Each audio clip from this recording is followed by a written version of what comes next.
पूरा विपक्ष 20-25 दिन जब से ये सदन चल रहा है, हम लोग लगातार मांग कर रहे हैं, गुहार लगा रहे हैं, अपने गले से चिल्ला चिल्ला कर पुकार रहे हैं कि अमित शाह जी सदन में आए और जवाबदेही मांगी जा रही है उनसे। वो आकर जवाब दें, जिम्मेदारी लें कि जो हिंसा हुई थी वो किसके कहने पर हुई थी। चिट्ठी के बजाय उनका चेहरा देख लेते तो शायद हम लोग खुद उनसे सुनना चाहते। हमारे साथ बातचीत करने के लिए हैं समाजवादी पार्टी से सांसद हैं इकरा हसन जी। इकरा जी, आज एक बार फिर से संसद का सत्र नहीं चल पाया, चर्चा नहीं हो पाई। गृह मंत्री ने लोकसभा स्पीकर को पत्र लिखा था कि वो चर्चा करने के लिए तैयार है और वो जवाब देने के लिए तैयार है। सभी विपक्ष के लोग शांति से बैठे, अपनी अपनी बात रखें, चर्चा करें, मैं जवाब दूंगा। लेकिन आज आप लोगों ने तख्ती लेकर वेल तक चले गए और फिर एक बार हंगामा हुआ।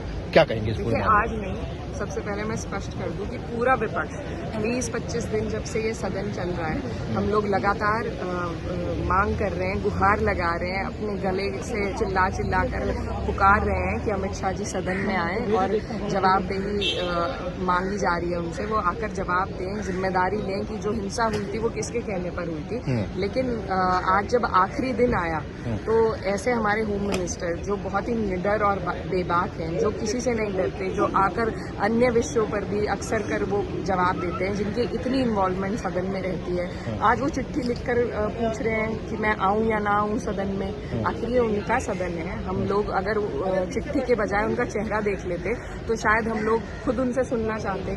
और एक बात ये भी है कि इतने सारे बिल इस सदन में हमारे पास हो गए हैं बिना सहमति के, बिना विपक्ष की सहमति के, बिना विपक्ष से डिस्कशन के।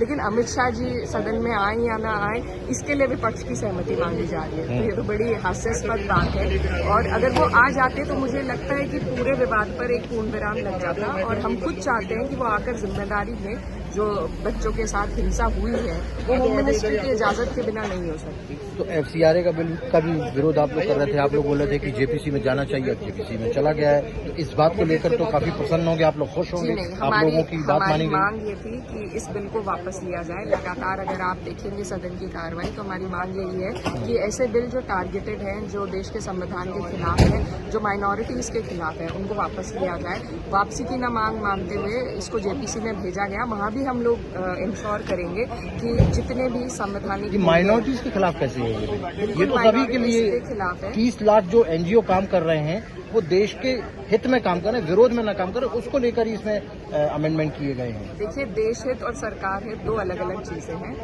देश हित में सभी लोग काम कर रहे हैं, हम भी काम कर रहे हैं, लेकिन हम सरकार हित में काम नहीं करेंगे तो कल को आप मुझ पर भी बैन लगा दीजिए, कल को विपक्ष के जितने भी लोग आ रहे हैं आप उन पे बैन लगा दीजिए। तो सरकार को और मीडिया चैनल्स को ये बात समझनी होगी कि देश हित एक अलग चीज है और सरकार हित एक अलग चीज है। और बिल्कुल आपने मेरी बात को और सरल कर दिया है कि ये सरकार इस बिल के माध्यम से सिर्फ उन संस्थानों को आगे बढ़ाएगी जो सरकार के हित में काम करे, जो बीजेपी के प्रोपेगेंडा को आगे लेकर चले, इनके हित में काम करे।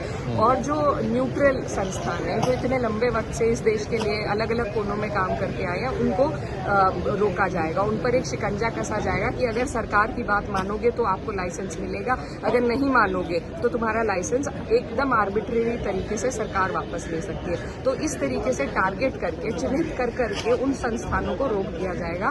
ये देश के मूल्यों के, संवैधानिक मूल्यों के भी खिलाफ है और माइनॉरिटीज के भी। प्रोफेसर रामगोपाल बोल रहे थे कि अतीक अहमद की जो हत्या हुई थी वो तो हत्या कराई गई थी, उनके दोनों बेटों की भी हत्या कराई गई है।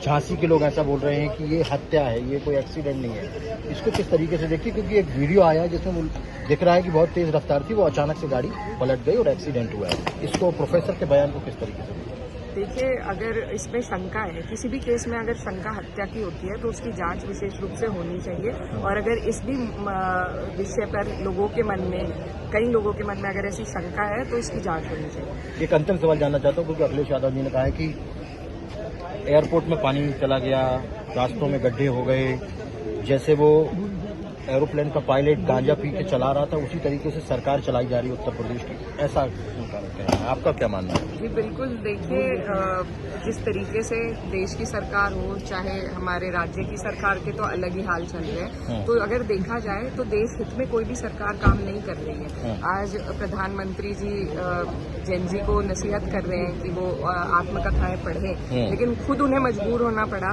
कि रील बनाने, उन्होंने अपना एंगल बदल के इंस्टाग्राम पर रील बनाने आए। तो आज देश के युवा को सड़क पर उतर कर एक बहुत ही बेसिक चीज़ की डिमांड करनी पड़ी कि जो एग्ज़ाम्स हैं वो सही तरीके से नहीं हो रहे। उस पर सरकार ने अपनी इतनी अकड़ और अहंकार दिखाया, लेकिन बाद में झुकना पड़ा।